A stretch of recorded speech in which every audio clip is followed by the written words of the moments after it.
आज से हम शुरू करने वाले हैं राज्य व्यवस्था। अब राज्य व्यवस्था, देखो राज्य व्यवस्था दो शब्दों से, राज्य व्यवस्था में दो शब्द हैं, राज और व्यवस्था। यहाँ राज का अर्थ होता है राज्य और व्यवस्था का अर्थ होता है शासन या प्रशासन। इसका अर्थ ये हुआ कि हम राज्य व्यवस्था में किसी राज्य या देश के शासन या प्रशासन के बारे में पढ़ते हैं या सीखते हैं। ठीक है। अब बात करते हैं संविधान की। देखो संविधान वो है जिससे राज्य का शासन चलता है या प्रशासन चलता है। जैसे दूसरे शब्दों में कहूँ तो संविधान एक कानूनी प्रलेख है या दस्तावेज है जिसमें किसी देश की समस्त शासन व्यवस्था का उल्लेख किया जाता है। ठीक है।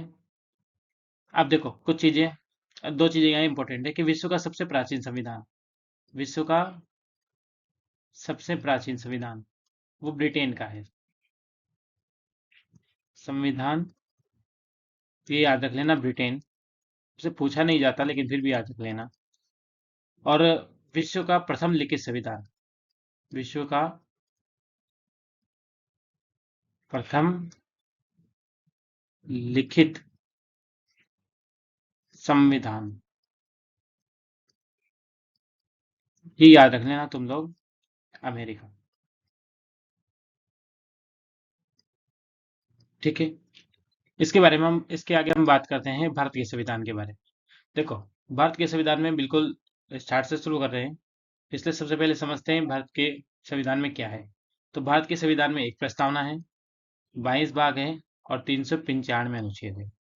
इसके अलावा और क्या है? इसके अलावा है मूल संविधान में 8 अनुसूचियां थी और वर्तमान में 12 अनुसूचियां, सात 4 अनुसूचियां बाद में जोड़ी गई है। इसके अलावा दो चीजें और इम्पोर्टेंट याद रख लेना। पहली तो ये कि भारत का संविधान आंशिक रूप से 26 नवंबर 1949 को लागू हुआ, जबकि पूर्ण रूप से 26 जनवरी 1950 को लागू हुआ। इसके अलावा एक और बात कि विश्व का सबसे बड़ा लिखित संविधान भारत का संविधान है। ठीक है। आज के लिए इतना ही, फिर आगे हम बात करेंगे अगली वीडियो में।